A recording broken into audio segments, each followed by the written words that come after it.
Jasmine Crockett and Kash Patel are at the center of a heated political clash that's raising big questions about leadership, safety, and trust in America's top law enforcement agency. I did have to make sure that I wasn't going crazy, but when I say that you are the least qualified FBI director in the history of the FBI, that is real, because you are the only one that never even served with the FBI prior to joining, yet we are supposed to believe that That's you are false. the greatest thing since sliced bread. I didn't ask you a question.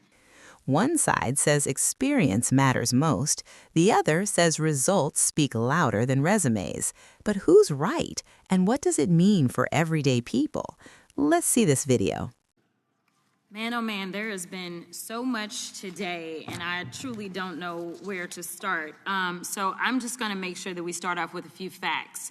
So a couple of facts that we need to make clear for everyone is that, number one, Director Christopher Wray, when he was appointed to be the head of the FBI, was appointed by Donald Trump. Now, I will agree that I definitely take issue with a number of decisions that Donald Trump makes, especially when it comes to the people that he decides to appoint to very important positions, including this one, because I did have to make sure that I wasn't going crazy.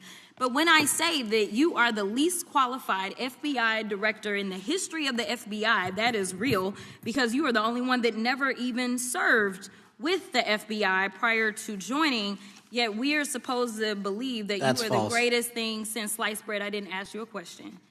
Now, what I want to go through is to talk about why you are a failure and why, honestly, we just need to tell you bye-bye. I know that you got a little upset and you put on your show for your boss because it seems like you're trying to save your job when it came to talking to Senator Booker yesterday.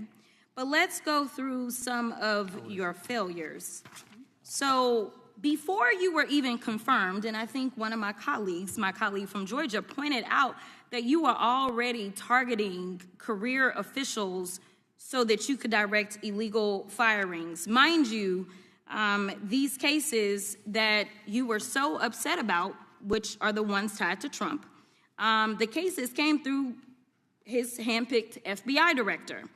And frankly, when people sit around and say things like, oh, you know, we're happy because now we feel safe. I don't know who feels safe in this country except for the white supremacists, because I specifically as a black woman definitely don't feel safe. And frankly, my colleagues have been real nice to you today, and I applaud them, but I don't have the same demeanor because I know that multiple colleagues on this side of the aisle have faced death threats. In fact, somebody tried to kill one of my colleagues. And frankly, I don't know if this FBI or under your leadership, if those people would have been caught. I don't have any confidence in you. And if we start talking about the reasons that I lack confidence, we could start with you not just wanting to acknowledge some simple facts. Simple facts like the vast majority of the threats are coming from right-wing extremism. And I know my colleagues have tried to stress this, but I decided that I would maybe do it in a different way. Number one, I have a couple of UCs. Kim Buck, one of multiple Republicans receiving death threats for voting against Jim Jordan as House Speaker. Without objection. Another one, Republican lawmaker says she received death threats after voting against Jim Jordan in Speaker's race. Without objection.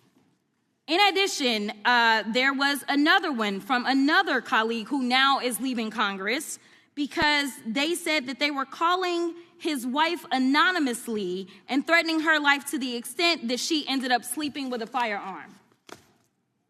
Without objection. Okay, so here's the deal.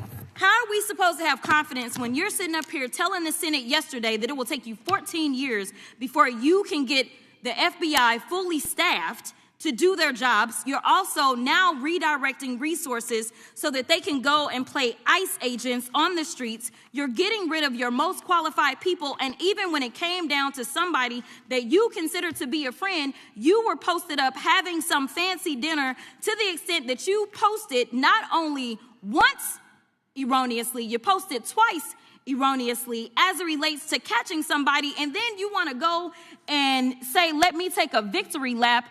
Because honestly, if it wasn't for parents deciding that they were going to turn in their child, it seems like y'all wouldn't have got there.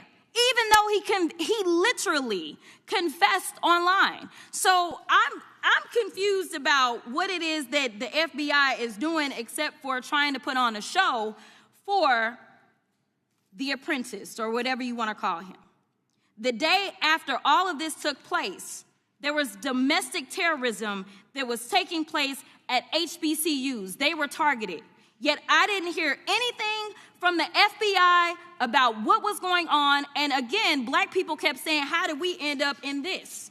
Because the numbers are so very clear that white supremacy is a problem. And honestly, I've not heard anything out of you today that makes me believe that you're going to do anything about the white supremacy problem. The one that is leading to children being killed, children being shot, as well as members of their community as they're worshiping in their churches. The time of the gentlelady has expired. If the gentleman would like to respond to any of that. Well, I'll respond. Kash Patel, as I said when I introduced him, public defender, former prosecutor, top staffer on the House Intelligence Committee, Deputy Director of National Intelligence with the National Security Council, Chief of Staff at the Department of Defense, and FBI Director. I think that's a pretty good resume for the guy who's now running the top law enforcement agency in our country, and we've seen all the stats that he's given to the committee on how much better they're doing at getting the bad guys than the previous guy was doing. With that, I recognize the gentleman from South Carolina. Thank you, Mr. Chairman. Director Patel, I think you're witnessing some auditions, clickbait auditions for the Academy Award for my Democratic colleagues. We'll see how they fare as they're on MSNBC later on today. But do you care, before I launch into my line of questioning, to respond to Ms. Crockett from Texas on that very elaborate and theatric display? Here's what I've learned in my government service. I don't give a damn what they say about me as long as I'm succeeding in the mission. We're succeeding in the mission because the men and women of the FBI have never been empowered to do more work and to hit the streets harder than by President Trump's authorities and resources he's given us.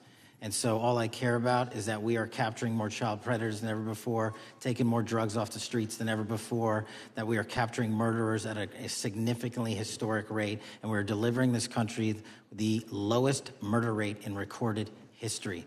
That are facts that you cannot dispute. But you can come at me all you want. I don't care.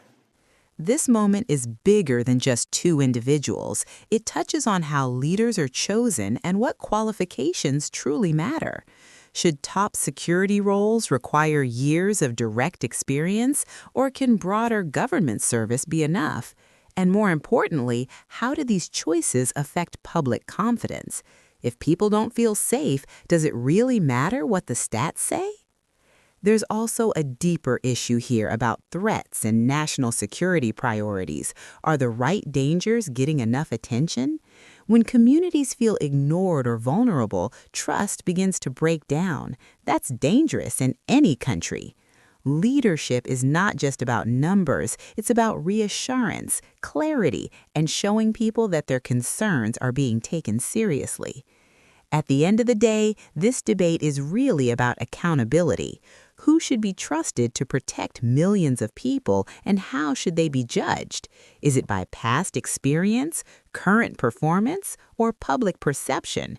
Let me know what you think, and don't forget to like and subscribe for more breakdowns like this.